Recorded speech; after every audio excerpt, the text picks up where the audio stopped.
राहुल नार्वेकर वो शख्सियत जो महाराष्ट्र विधानसभा में जीत के बाद स्पीकर पद पर आसीन हो गए हैं। उनके नाम एक नेशनल रिकॉर्ड भी दर्ज हो गया है। वे किसी राज्य की विधानसभा में चुने गए अब तक के सबसे कम उम्र के स्पीकर बन गए हैं। उनकी इस जीत से शिंदे बीजेपी खेमे में खुशी की लहर दौड़ गई है। हालांकि चुनाव से पहले स्थितियां पहले से ही लगभग साफ थीं और नार्वेकर का रास्ता भी साफ ही था, लेकिन चुनाव की औपचारिकता में उन्होंने 145 के जरूरी आंकड़े से भी 19 वोट ज्यादा हासिल कर जाहिर कर दिखाया कि सदन में शिंदे बीजेपी खेमा कितनी मजबूती से काबिज हो चुका है। राहुल नार्वेकर कोलाबा से विधायक हैं और बीजेपी से ताल्लुक रखते हैं। महाराष्ट्र विधानसभा में स्पीकर बने इस नौजवान चेहरे से जुड़ी एक और ऐसी बात है जो सुनकर आपको भी ताज्जुब होगा।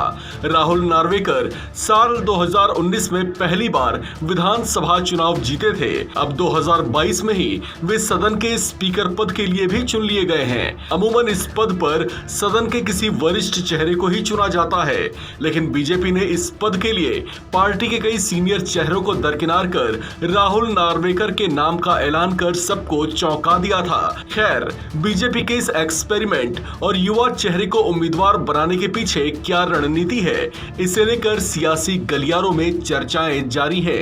राहुल नार्वेकर एक राजनीतिक परिवार से ही ताल्लुक रखते हैं। उनके पिता भी पार्षद रह चुके हैं। बात अगर राहुल नार्वेकर के सियासी सफर की करें तो वे शिवसेना के अलावा एनसीपी से भी जुड़े रहे हैं और अपने शुरुआती दौर में वे शिवसेना यूथ विंग के प्रवक्ता के पद पर भी थे। साल 2014 में हुए आम चुनाव के दौरान उन्होंने शिवसेना से लोकसभा के लिए टिकट की मांग की थी, लेकिन पार्टी ने उन पर भरोसा नहीं जताया और उन्हें टिकट नहीं दी। इस बात से नार्वेकर इस कदर खफा हुए कि वे शिवसेना छोड़ एनसीपी में शामिल हो गए। एनसीपी ने राहुल नार्वेकर को टिकट दिया और उन्हें मावल लोकसभा क्षेत्र से मैदान में उतारा, लेकिन उस चुनाव में उन्हें शिकस्त झेलनी पड़ी। उसके कुछ समय बाद राहुल ने एनसीपी भी छोड़ दी और फिर उन्होंने बीजेपी का रुख किया।